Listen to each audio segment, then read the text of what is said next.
Mais c'est lui qui a promis la chose.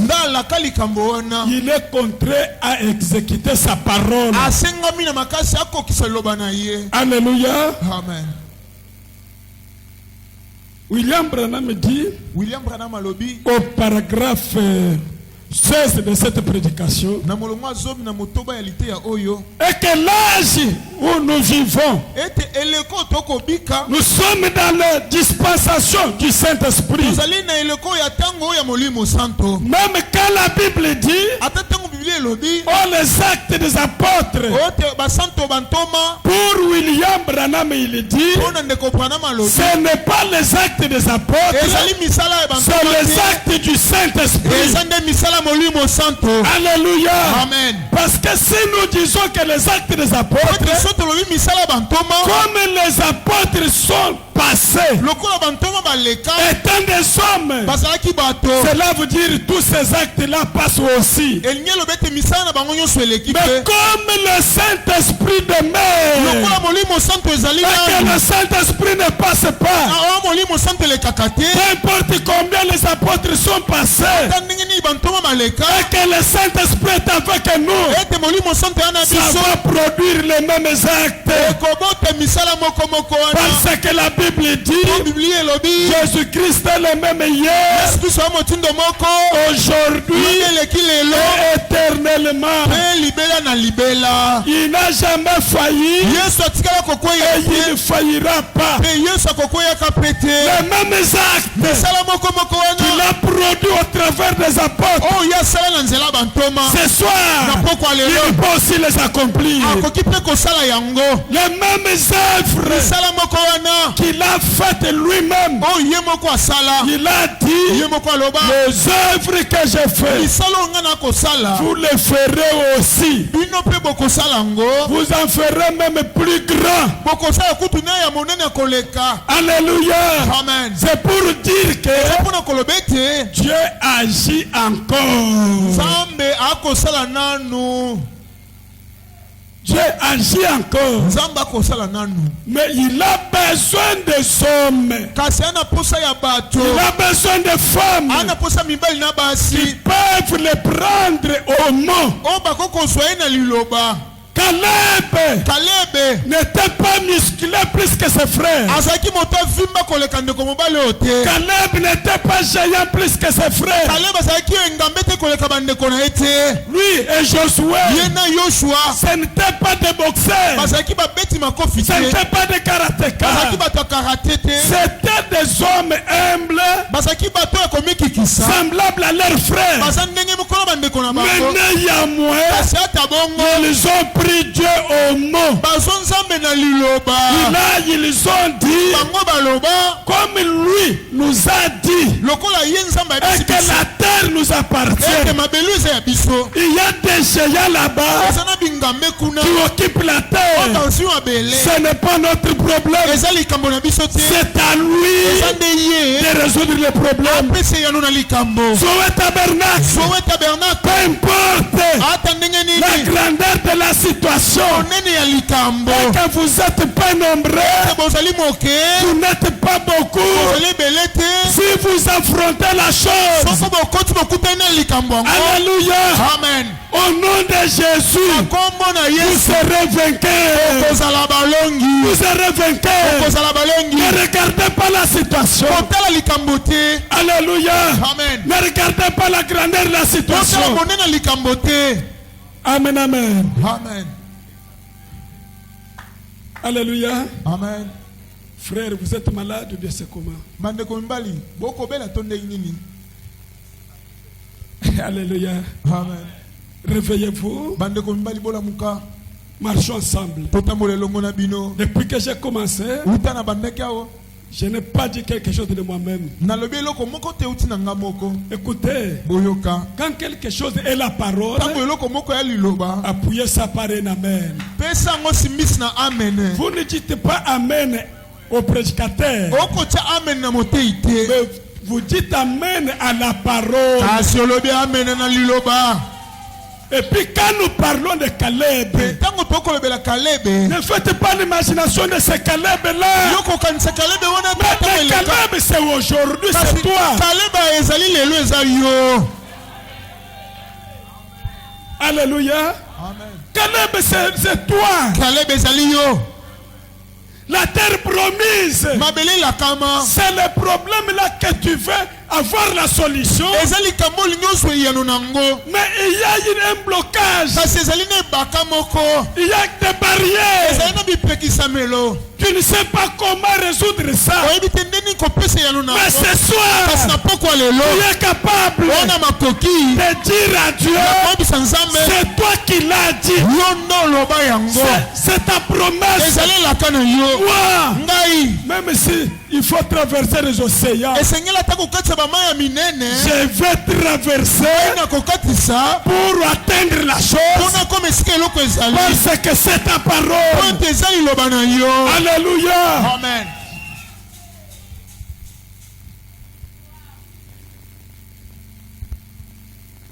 Dieu aime les zéros de la foi. Nzambe alingaka balongi ya kondima. Bilombe na kondima. Amen. Alléluia. Amen. C'est ce qu'il aime. Yango nzambe alingaka. Je vais lire un peu le prophète. Nakutanga musakoli moke. Je commence au paragraphe 16. Maintenant, tout l'Ancien Testament, tous ces personnages et leurs caractéristiques n'étaient qu'une ombre, ou plutôt la clé de voûte.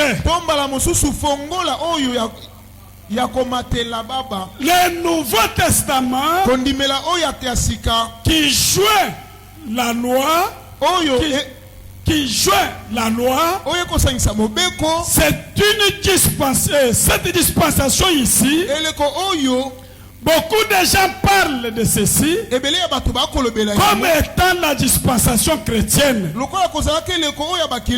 Mais ce n'est pas le cas. Ceci, c'est la dispensation du Saint-Esprit. Alléluia. Amen. La dispensation chrétienne a duré 3 ans et 6 mois. La loi a duré plusieurs centaines d'années.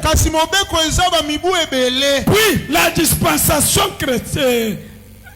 dispensation chrétienne, c'est ce qui a servi de pont ou de clé de voûte pour joindre le Nouveau Testament.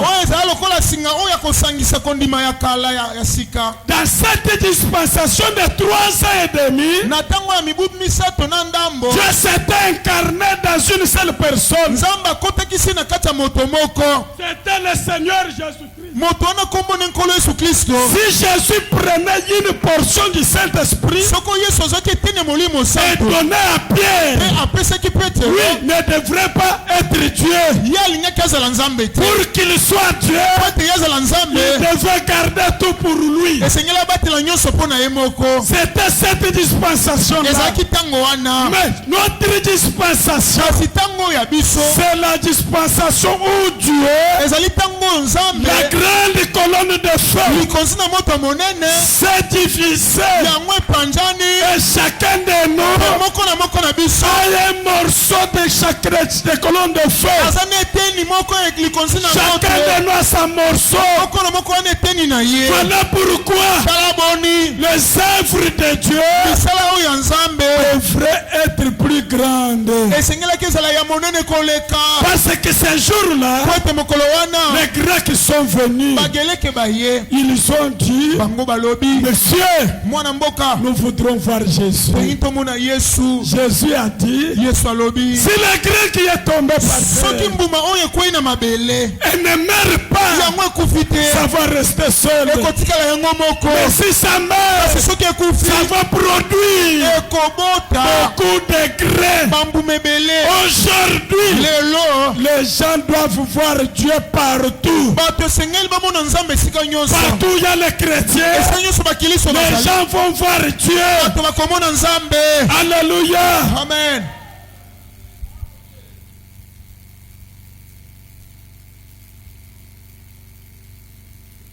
Nous sommes dans la dispensation du Saint-Esprit. Alléluia. Amen. Quand tu as le Saint-Esprit, c'est le même esprit qui était en Jésus.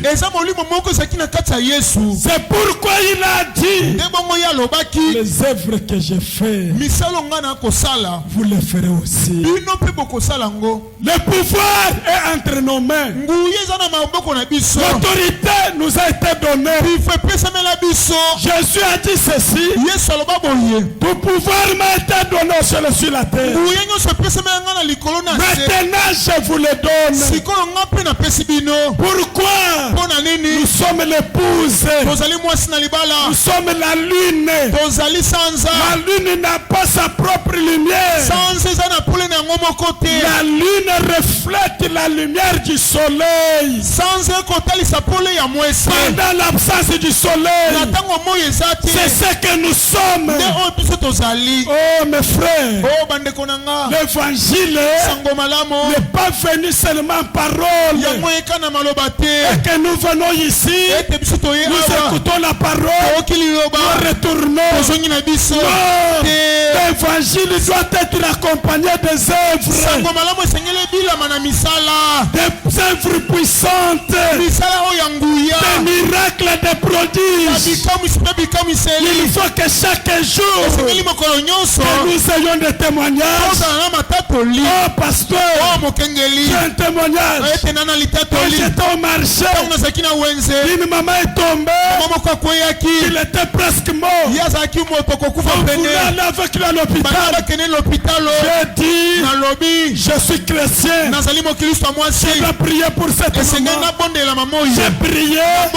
La maman s'est relevée. Nous devons voir ces choses. Pourquoi Dieu reste le même? Nous avons le même Saint-Esprit.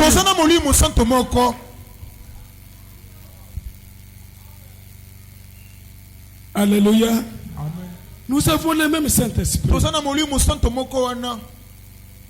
Le Saint-Esprit, au paragraphe 17, c'est l'Esprit du Seigneur Jésus qui est descendu sur l'Église pour poursuivre les œuvres du Seigneur Jésus-Christ.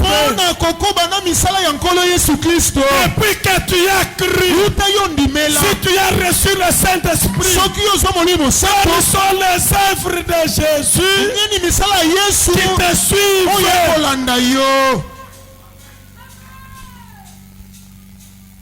Alléluia. Amen.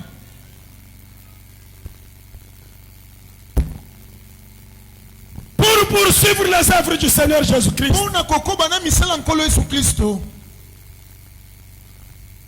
Qu'il est parti. C'est pour projeter la lumière de l'évangile dans une moindre intensité que lorsque Christ était ici. C'est comme la lune et le soleil. La lune apparaît pour donner la lumière à l'absence du soleil. C'est l'église aujourd'hui qui doit éclairer le monde. Parce que vous avez reçu la lumière. La lumière du soleil. Alléluia. Amen. Levez-vous mes frères. Levez-vous mes soeurs. Cette église ne peut pas avoir des chaises vides comme ça. Ne peut pas avoir des chaises vides. Alléluia. Amen. Vous n'êtes pas poussé au bout. Cette église, on devrait avoir manqué même de chaises. Alléluia. Pourquoi? Le Saint-Esprit, c'est le même esprit du Seigneur Jésus-Christ qui est descendu sur l'église pour poursuivre les œuvres du Seigneur Jésus-Christ.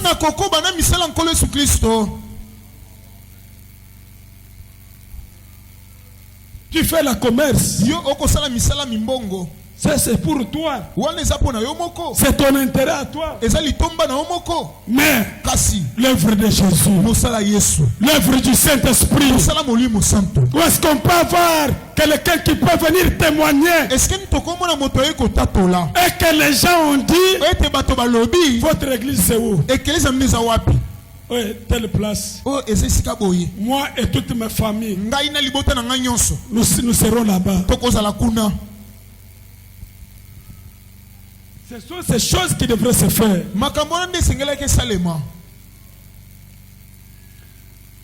Israël s'est retrouvé en Égypte. Alléluia. Amen. Prenons paragraphe 29. Israël s'est retrouvé en Égypte. Tout comme toi. Alléluia. Amen. Tu t'es retrouvé dans le monde. Maintenant, voilà ce que le prophète veut dire par là. Quand Israël s'est retrouvé en Égypte, ils ont perdu la liberté, mais ils n'ont pas perdu l'alliance. Ils étaient toujours dans l'alliance. C'est pourquoi ce soir, toi qui es rétrograde, tu as perdu la liberté, tu n'as pas perdu l'alliance de Dieu. Reviens. Ce soir, le même esprit qui était sur Moïse, qui était sur William Branham, est ici pour te dire que tu n'as pas perdu l'alliance, tu as perdu la liberté. Reviens, tu vas retrouver ta liberté.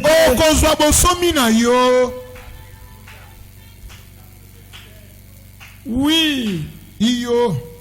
Reviens seulement. Tu vas retrouver ta liberté. Pourquoi Dieu agirait que je ne vous laisserai pas, je ne vous abandonnerai pas. Il a dit une maman peut oublier son enfant, mais moi Dieu, je ne vous oublierai pas. Oh mes frères, n'osez pas te dire oh Dieu m'a abandonné, Dieu t'a abandonné. Non, c'est toi qui as abandonné Dieu, mais Dieu est toujours avec toi. Israël, par la désobéissance, alléluia. Amen. Par la jalousie, ils se sont retrouvés en Égypte. Mais là-bas en Égypte, Dieu était avec eux. Dieu ne les avait pas abandonnés. Dieu ne t'abandonnera pas. Alléluia. Amen. Le prophète dit, quelqu'un lui a dit, oh je suis tombé, je suis devenu rétrograde, je suis perdu. William Branham dit, ça ne peut pas se faire. Ça ne peut pas se faire. Dieu ne peut pas sauver quelqu'un aujourd'hui pour le perdre demain. Dieu ne fera pas ce travail. Pourquoi?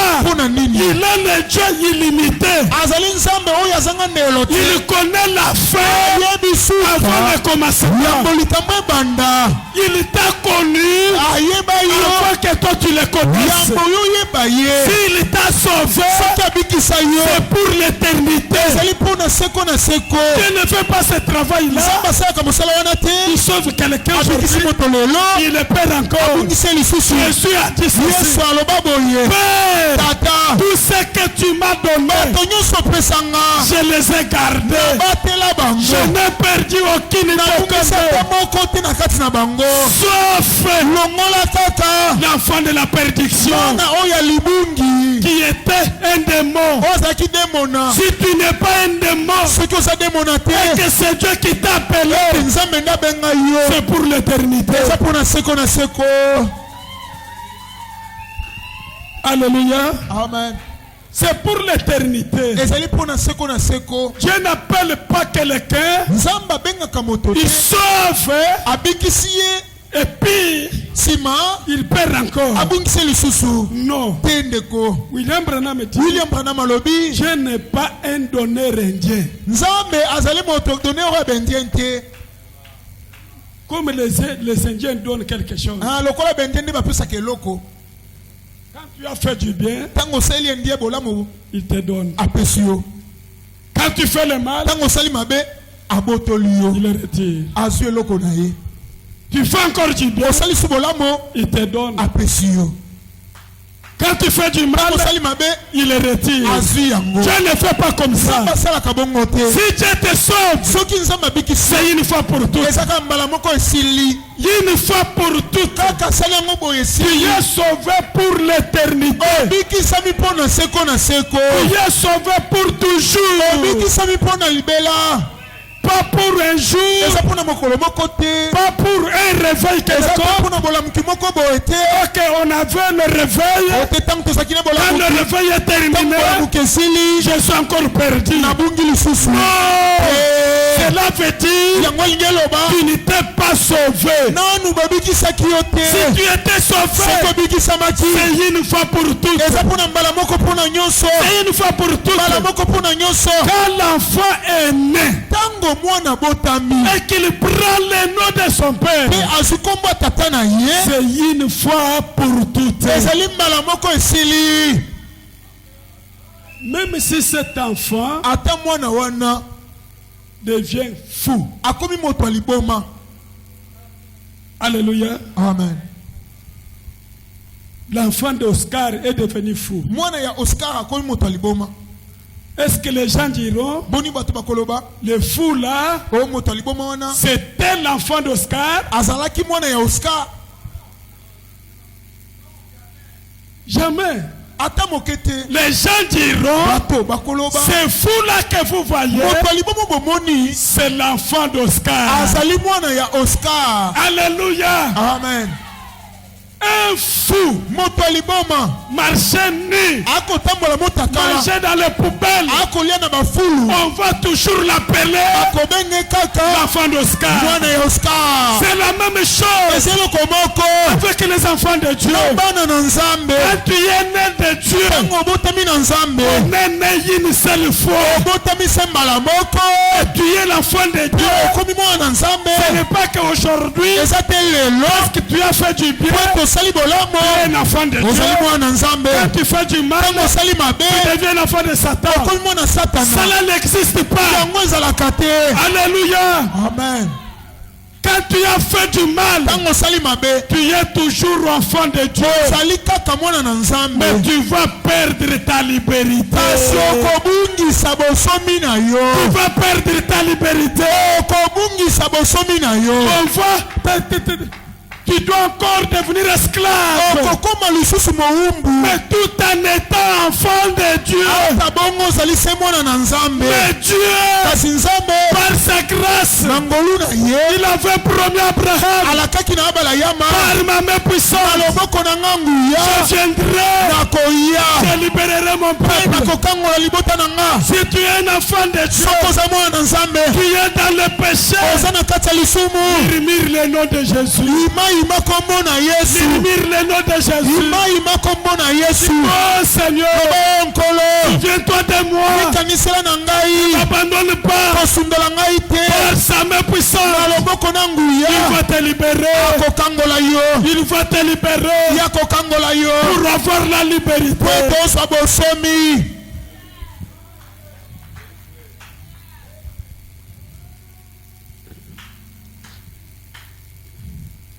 Oh, que le nom du Seigneur soit loué. Tikete kombo na nkole kumisama. Que le nom du Seigneur soit béni. Kombo na nkole pambolama. Alléluia. Amen. Acclamez pour le Seigneur Jésus. Il est merveilleux. Alléluia. Amen. Il fait les choses qui est au-delà de la pensée humaine. Son amour est tellement grand pour nous. Alléluia. Amen. Son amour est tellement grand pour nous. Au point que par son amour, il a juré que je ne t'abandonnerai pas. Nous allons lire les prophètes. Prenons paragraphe 26 de notre prédication. C'est très merveilleux. Il faut enlever ça dans ta tête. Et que hier tu étais un enfant de Dieu. Aujourd'hui tu es devenu un enfant de Satan. Non. Il faut enlever ça une fois pour toutes. Que cela ne revienne pas. C'est là où le diable trompe beaucoup de gens. Que le diable ne te trompe pas. William Branham nous dit quelque chose. Dans cette paragraphe, il dit ceci. Ok, je suis là. Acclamons un peu le Seigneur. Maintenant, ce peuple de l'alliance, Israël, Zoé Tabernacle, vous êtes le peuple de l'alliance.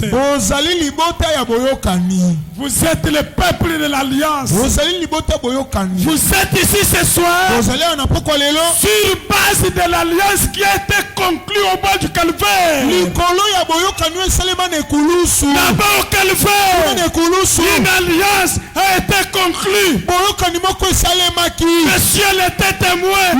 La terre était témoin. Il y avait des gens qui étaient là. Ils étaient des témoins. Une alliance a été conclue. Alléluia. Amen. Et Jésus a crié. Père, tout est accompli. Qu'est-ce qui est accompli? Le prix du péché était payé. Le prix de la maladie était payé. Tout a été payé. Le prix était payé. Une seule fois pour toutes. Jésus ne reviendra pas deuxième fois pour mourir à cause de toi. Il est mort une seule fois pour toutes. Le peuple de l'alliance, Israël, était là en Égypte pour avoir désobéi et vendu leur frère Joseph. Ils ont été amenés en Égypte. Ils sont restés là en esclavage pendant 400 ans. Je veux que vous remarquiez cela. Ils n'avaient pas perdu leur alliance. Ils avaient perdu leur liberté. Pas leur alliance.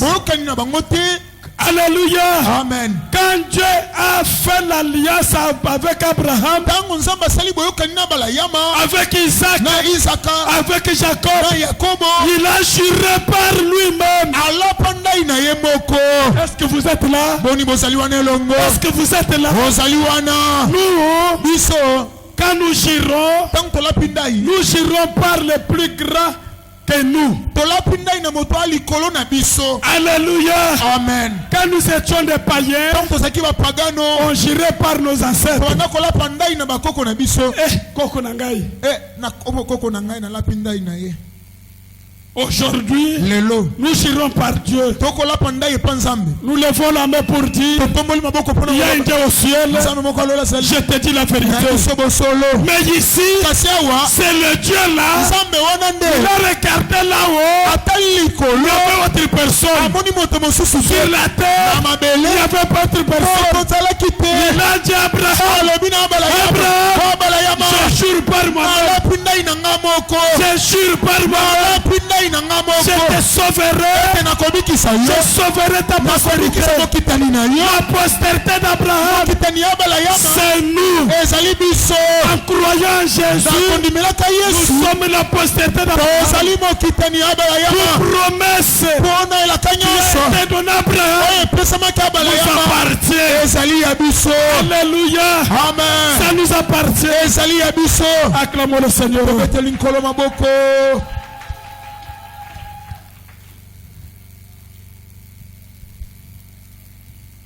Il avait juré par lui-même qu'il sauvera Abraham et sa postérité après lui. Dieu était dans l'obligation de tenir cette promesse. Écoutez, ça, quand Dieu fait sortir sa parole, il devient esclave de sa parole. Il est lié à sa parole. Pour qu'il soit Dieu, il est obligé de tenir sa parole.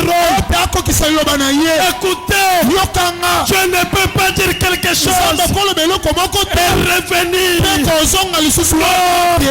S'il est Dieu et qu'il a fait une promesse, il est dans l'obligation. William Branham dit, il est dans l'obligation. Cela fait la joie. Alléluia. Écoutez, quand Pierre a dit à Jésus, si c'est toi, permets que je marche. Jésus a dit, Pierre n'a pas hésité parce qu'il savait, comme il a prononcé la parole, je ne mourrai pas. Il est sorti, il va marcher sur les eaux. Il va marcher sur les eaux. Pourquoi? Comme lui a dit, alléluia. Amen. Si Dieu te dit quelque chose, le reste ne te concerne pas. C'est lui-même. Chaque promesse que Dieu vous a révélée, ça s'accomplira. Ça s'accomplira. Il est Dieu. Il est tenu.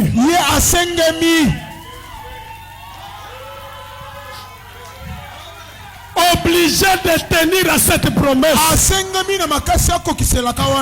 Il est tout autant tenu à sa promesse vis-à-vis de vous. De la même manière qu'Abraham. Chaque promesse. Vous n'êtes pas différent d'Abraham. L'enfant est égal à son père. Alléluia. Amen. S'il a fait la promesse à notre père Abraham et qu'il était tenu avec une obligation de tenir sa parole, ce soir il est tenu par l'obligation de tenir à sa parole. Alléluia. Amen.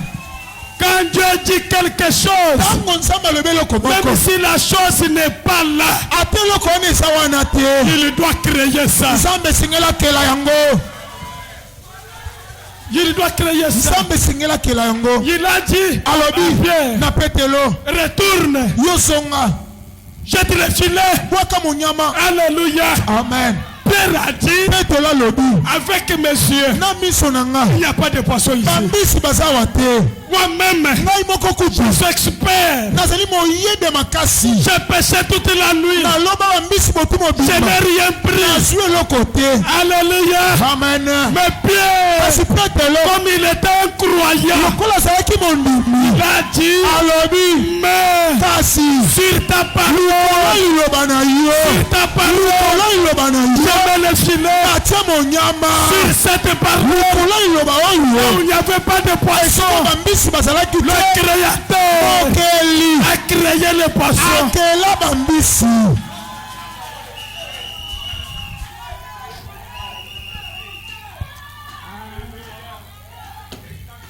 Il est tenu vis-à-vis de vous comme il était le cas avec Abraham. C'est exact. Si vous êtes la postérité d'Abraham, vous êtes héritier.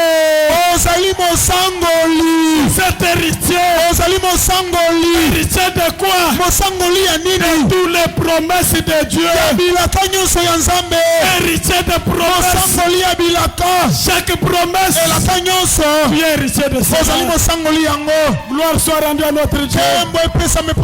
Acclamons le Seigneur Jésus. Le nom du Seigneur soit béni. Vous êtes héritier. Étant la postérité d'Abraham. Alléluia. Amen. William Branham dit ceci. Alors Dieu est tout autant dans l'obligation vis-à-vis de vous qu'il en était vis-à-vis d'Abraham. Alléluia. Amen. Cela devait dissiper toute crainte. Cela devait dissiper toute crainte. Alléluia. Amen. Et notre foi devrait être basée sur cela. Reposez-vous. Alléluia. Amen. Reposez-vous. Un enfant de Dieu, il est en repos. Pourquoi? Celui qui a donné la promesse, il a juré par lui-même. Il a dit, je jure par moi-même, je tiendrai ma parole. Tel qu'il l'a fait avec Abraham. Ce soir, il est tenu à le faire avec toi. Pourquoi? Tu es un héritier. Ce qu'il nous faut aujourd'hui, c'est un homme qui va défier l'ère à laquelle nous vivons. La situation que tu traverses, frère, toi tu es là, une année, 2 ans, 3 ans.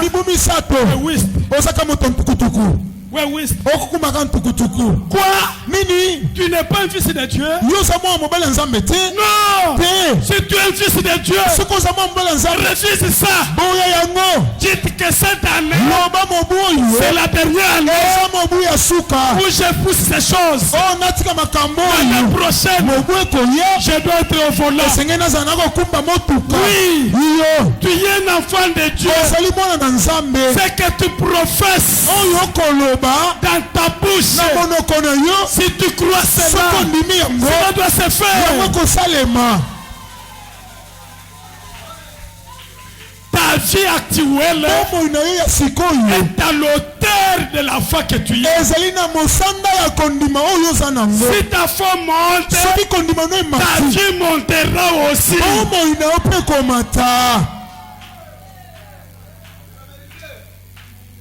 C'est la pire vérité, mes frères. C'est la vérité.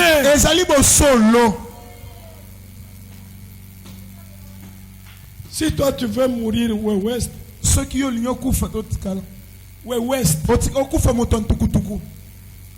c'est ton problème.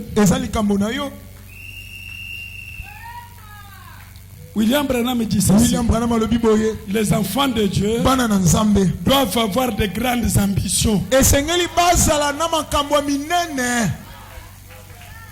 Oui, ils doivent avoir de grandes ambitions. Ils doivent regarder et que demain, je vais être patron. Je vais employer 50 personnes. C'est possible.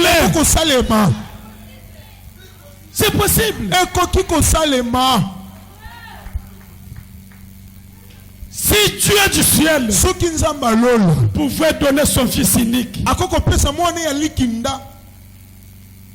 pour toi, il donne son fils unique pour toi. À combien plus forte raison? Toutes les petites choses ici. Employer 50 personnes, c'est une grande chose.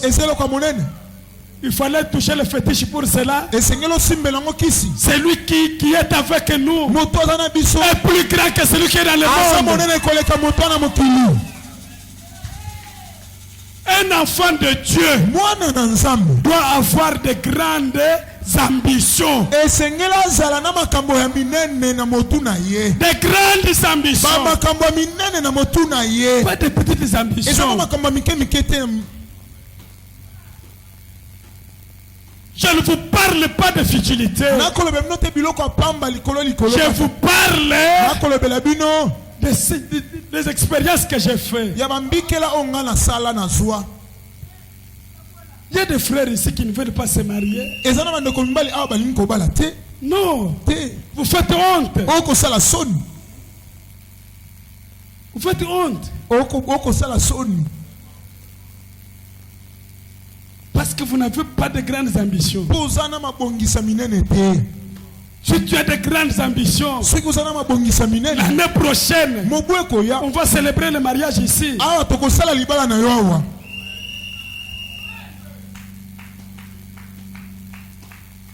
Moi, je partais dans la brousse. Je me mettais à genoux.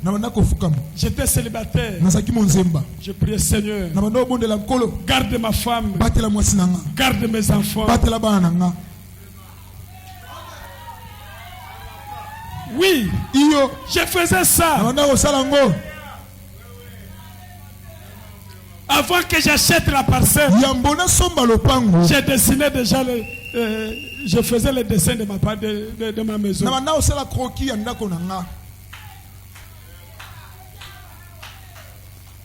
Je faisais déjà ça, j'avais dessiné, je dessinais. Une grande maison. Alors que je n'avais encore rien. Je n'avais rien. Mais j'avais Dieu. J'avais Dieu. Oui, j'avais Dieu. Frère, réveillez-vous. Vous êtes les fils du Très-Haut. La Bible dit ceci. Ce que vous lierez sur la terre sera lié au ciel. Ce que vous délierez sur la terre sera délié au ciel. Cela veut dire ta décision sera exécutée au ciel.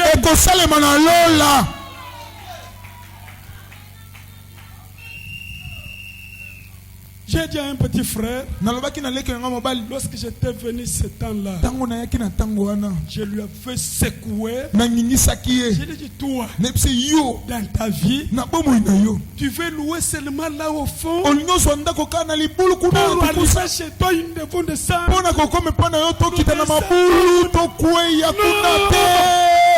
Non, ce n'est pas ça. Et puis la maison de tonnes. Refuse ça. Si tu refuses ça, Dieu va faire quelque chose.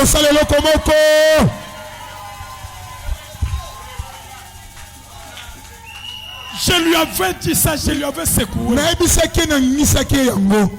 Parce que pour arriver chez lui, j'ai fait comme ça. On descendait. On descendait. Petit frère. Mais si la pluie tombe et que cet escalier qu'on a mis ici, ça tombe. Mais l'eau va entrer dans la maison. Aujourd'hui, il n'est pas là-bas en bas. Alléluia. Amen. Mes frères, ça c'est le pouvoir, autorité suprême. Écoutez, il a dit à ses disciples, qui dites-vous que je suis? Pierre dit, tu es le Christ, le fils du Dieu vivant. Il dit, Pierre, ce n'est pas l'eau ou le sang qui t'ont révélé ça, mais c'est mon Père qui est dans le ciel. Sur cette révélation, je tirerai mon église. La porte de ce jour de mort n'auront pas le dessus sur mon église. Ne prévaudront pas contre cette église.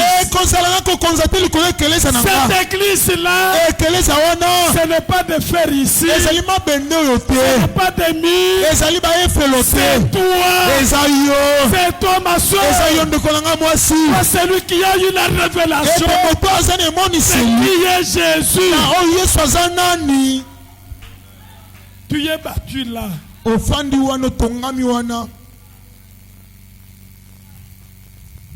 Pourquoi tu crains? Tu crains quoi? Alléluia. Amen. Mes frères, vous faites honte. Cette église ne peut pas faire une année sans célébrer le mariage. C'est à cause de votre incrédulité. Parce que vous ne prenez pas Dieu au mot. Moi j'ai dit à Dieu, je ne veux pas vivre comme le reste du monde. Je veux avoir une femme. Je n'ai pas l'argent. Donne-moi l'argent. Alléluia. Amen.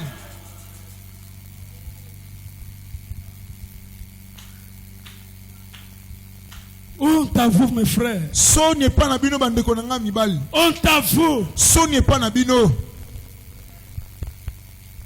Honte à vous.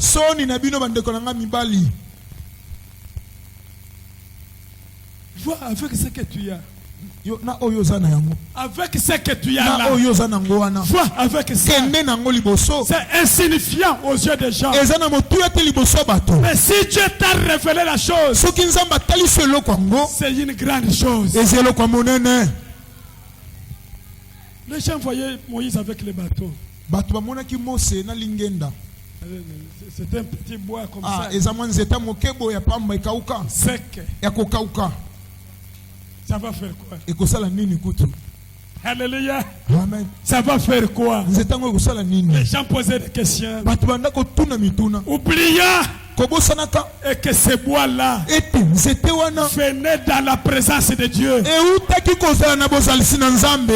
dans la présence de Dieu. Peu importe ce que tu as, si cela était mis entre les mains de Dieu, ça représente une grande chose. Les cailloux de David n'étaient pas un gros caillou comme ça. Il pouvait porter sur son épaule. C'était un petit caillou. Il l'a mis dans la fronde. Comme il avait la révélation. Et lui était l'armée du Dieu vivant. C'est pas n'importe qui. Mais du ciel, regarde sur vous.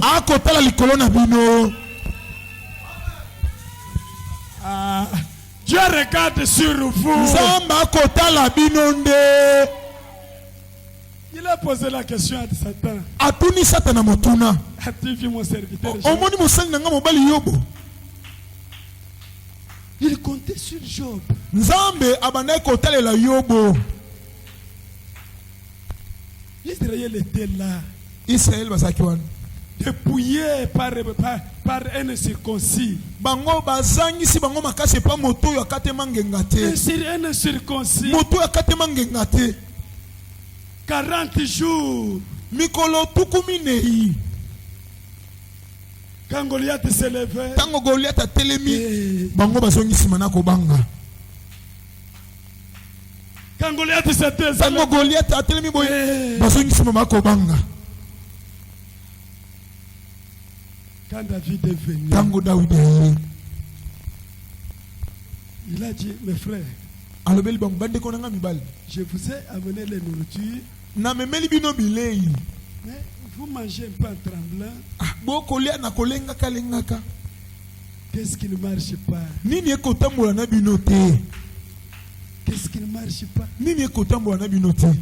Ses frères ont dit, bande konia mibali bayebisi toi l'orgueilleux. Yo moto ya komimatisa lofundu. Quitte ici. Alongwa. Qu'est-ce que tu veux connaître? Nini yo olingo yeba oboli. Quand tu es en face d'un incrédule, tango zaili boso ya moto ne kenza, tourne-lui le dos. Balusele mokongo. Tourne-lui le dos. Balusele mokongo. Cherche quelqu'un Luka moto qui peut t'aider. Oya koko sunga yo. Monter dans la foi. Po matana kondima na yo. Cherche celui-là. Luka moto wana.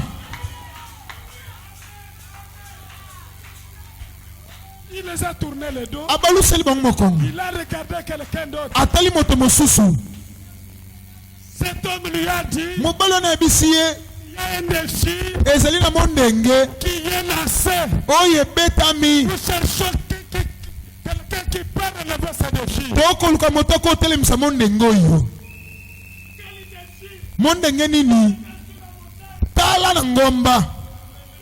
Amen. Ezana Goliath moko asawana. Alléluia. Oh. David s'est moqué de ses frères. Il a dit, vous, l'armée de l'Éternel, l'armée du Dieu vivant, vous craignez cet escorci. Vous craignez cet escorci. Qu'est-ce que le roi a dit? On lui a dit, le roi a dit, c'est lui qui tuera Goliath. Il va lui donner sa fille. Or que David était hors de la famille royale. Mais l'onction était déjà sur lui pour qu'il devienne roi. Il a dit, voilà encore une autre occasion. Il a dit, je dois tuer cet homme. Je dois le tuer. Alléluia. Amen. L'homme a dit, allons-y chez le roi. Ils sont allés voir le roi. Le roi était là. Le problème lui dépassait. Il ne savait pas quoi faire. Il a écouté Kokoko. Il sait qui encore. Un homme est entré avec un jeune garçon. L'homme a commencé à balbutier.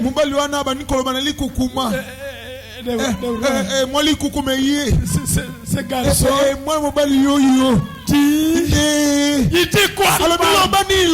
Il dit qu'il va tuer Goliath.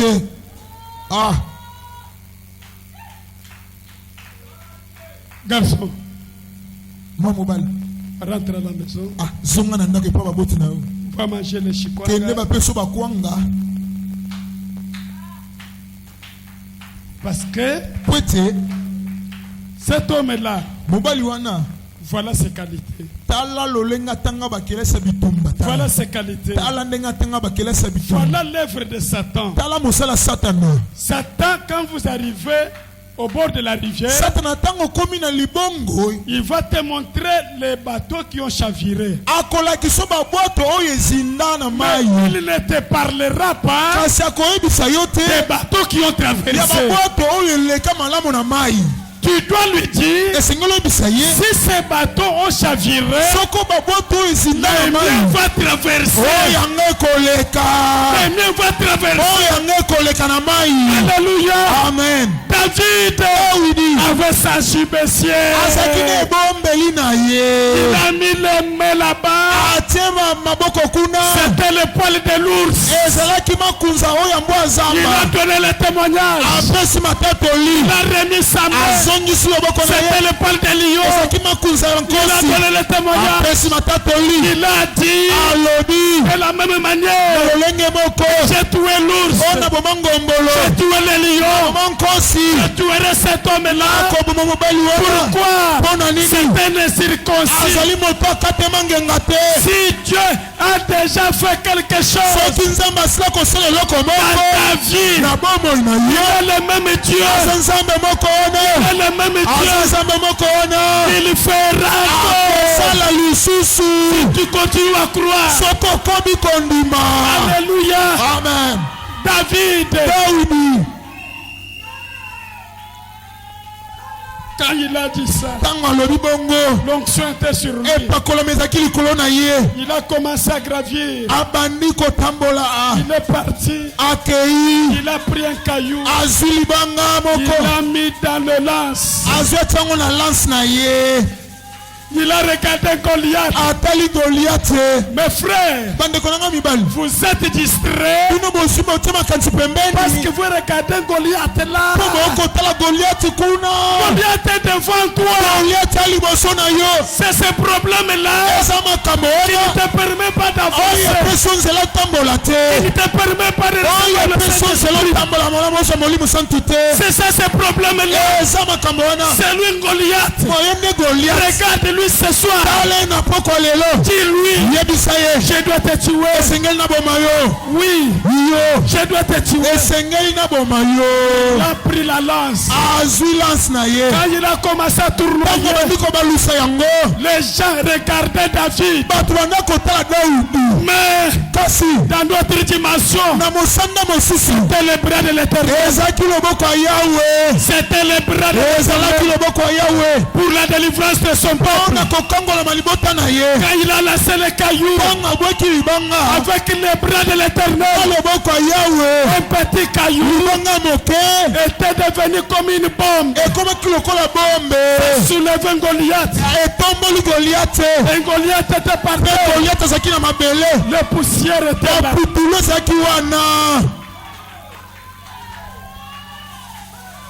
Des deux côtés, il ne savait pas ce qui était arrivé.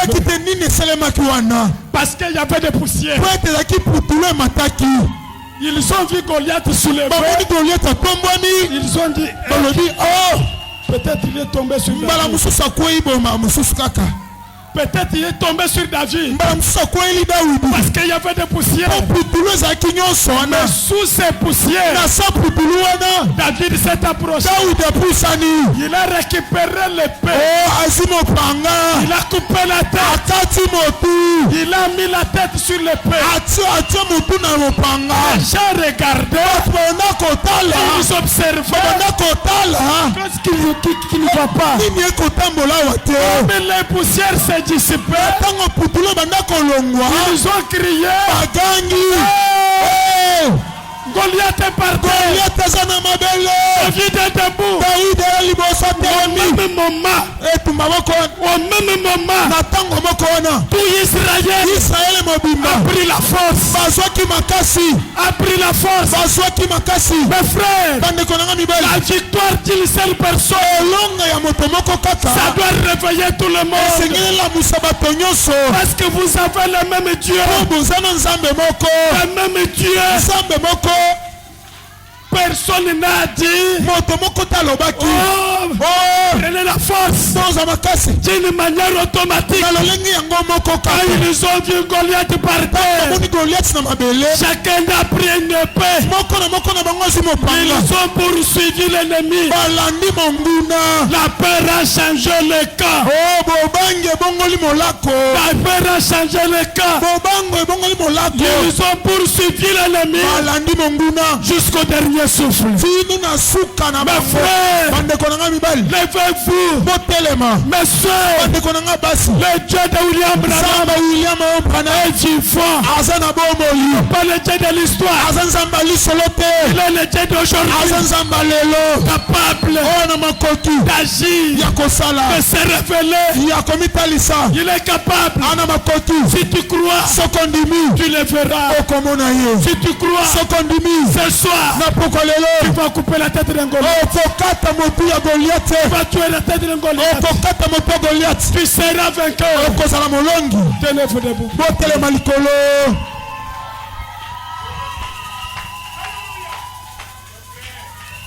Il est le même.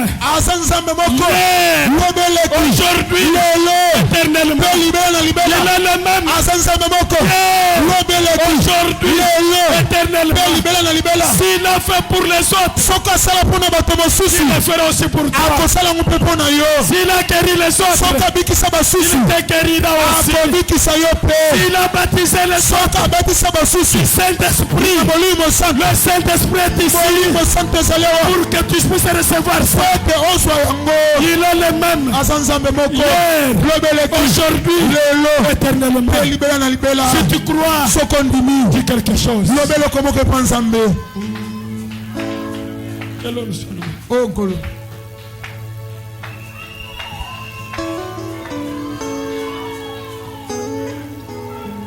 Il est là. Il est là.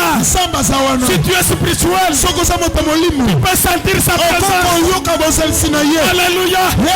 Tu peux sentir sa présence. Il est le même Dieu.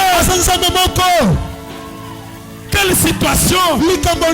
Quelle situation? Peu importe la situation, peu importe la gravité, il doit agir.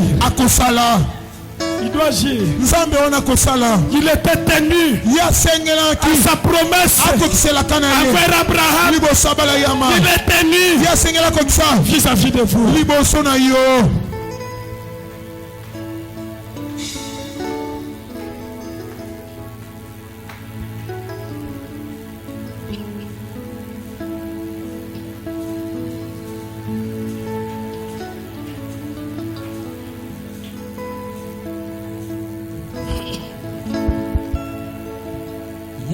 Aujourd'hui à jamais, hier aujourd'hui à jamais, hier aujourd'hui à jamais, Jésus ne change pas. Reçois la chose, ma soeur. Reçois, c'est pour toi. C'est pour toi, c'est la promesse. Ce n'est pas pour quelqu'un d'autre. Mon frère, c'est pour toi. C'est la promesse de Dieu. Ce soir, ne retourne pas tel que tu es. Hier aujourd'hui à jamais, hier aujourd'hui à jamais, hier aujourd'hui à jamais. Jésus ne change pas. Hier, aujourd'hui, à jamais. Hier, aujourd'hui, à jamais. Hier, aujourd'hui, à jamais. Jésus ne change pas. S'il avait guéri hier, il guérit aujourd'hui. Il guérira à jamais. Merci Seigneur Jésus. Ne change pas. Alléluia. Hier, aujourd'hui, à jamais. Hier, aujourd'hui, à jamais. Il est le même. Hier, aujourd'hui, à jamais. Merci Seigneur Jésus. Jésus ne change Agis, oh mon Dieu, mon roi. Alléluia. Relève le dessus, oh mon Seigneur. Hier, aujourd'hui, à jamais. Libère les captifs. Hier, aujourd'hui, à jamais. Dieu. Jésus ne change pas. Sauve les pécheurs, oh mon Dieu, mon roi. S'il avait sauvé hier, Baptise du Saint-Esprit, mon il Seigneur. sauvait aujourd'hui.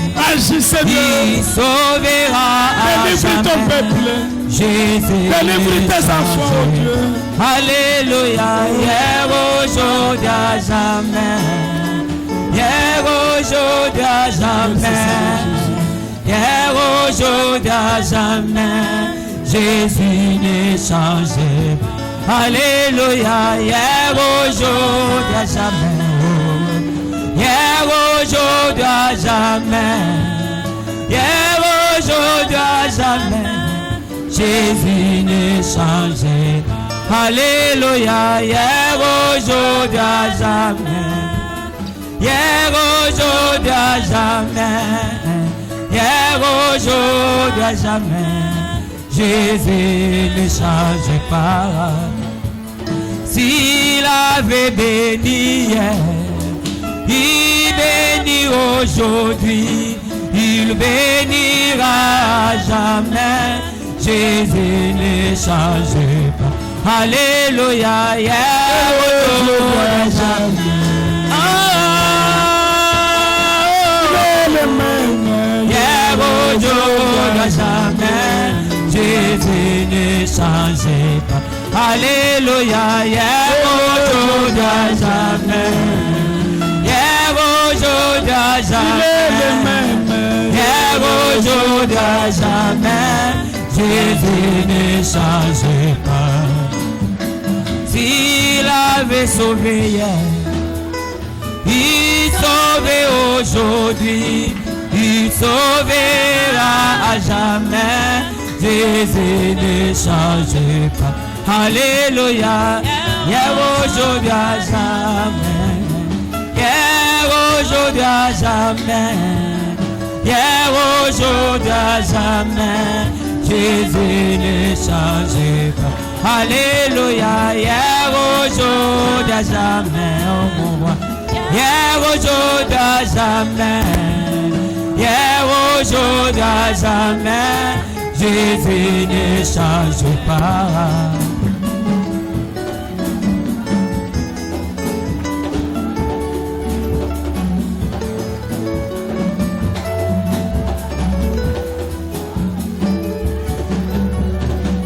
Esprit descend sur moi, alléluia. Esprit descend sur moi. Esprit descend sur moi, alléluia. Alléluia, comme les jours de Pentecôte. Esprit descend sur moi. Comme les jours de Pentecôte. Esprit descend sur moi. Esprit descend sur moi, alléluia. Esprit descend sur moi. Ah, esprit descend sur moi, alléluia. Oh, alléluia. Comme les jours de Pentecôte, esprit descend sur moi. Comme les jours de Pentecôte, esprit descend sur moi. Jésus guérit encore, alléluia. Jésus guérit. Jésus guérit encore, alléluia. Alléluia, comme les jours de Pentecôte. Jésus guérit encore, alléluia. Les jours de Pentecôte. Jésus guérit encore. Jésus bénit encore, alléluia. Jésus bénit encore, alléluia. Alléluia, comme les jours de Pentecôte. Jésus bénit encore. Alléluia, comme les jours de Pentecôte. Jésus bénit encore. Molimo kitelanga, alléluia, molimo kitelanga. Molimo kitelanga, alléluia. Alléluia. Alléluia, lokola mokolo ya Pentecote, molimo kitela ngai. Lokola mokolo ya Pentecote, molimo kitela ngai. Molimo kitela ngai, Alléluia, kitela ngai. Molimo kitela ngai, Alléluia. Alléluia, lokola mokolo ya Pentecote, molimo kitela. Alléluia, lokola mokolo ya Pentecote, molimo kitela ngai.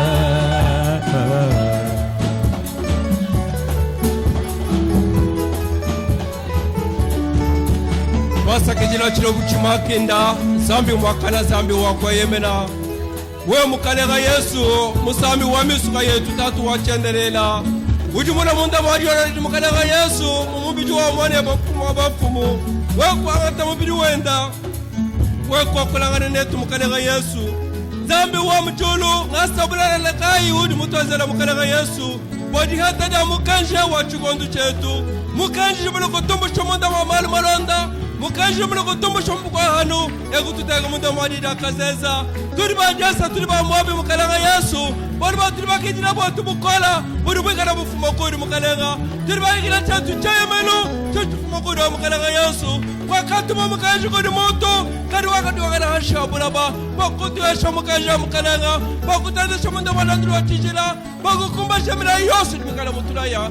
Munda mwana mukalega Yesu. Bene shamana mujimu wa mfumu wa kutinenda. Bene shamana chaba cha uteleshi mukalega. Nyendo kumani chuondu cha ufuni bati kupini bia midamu. Zambi mata mchalo ditumisha mukalega. Zambi mata mchalo kumashidi ya mukalega. Tokusari tokutumishi. Yosu takula minu kumini jawa Yesu. Amen. Que le Seigneur nous bénisse. Que Dieu nous bénisse.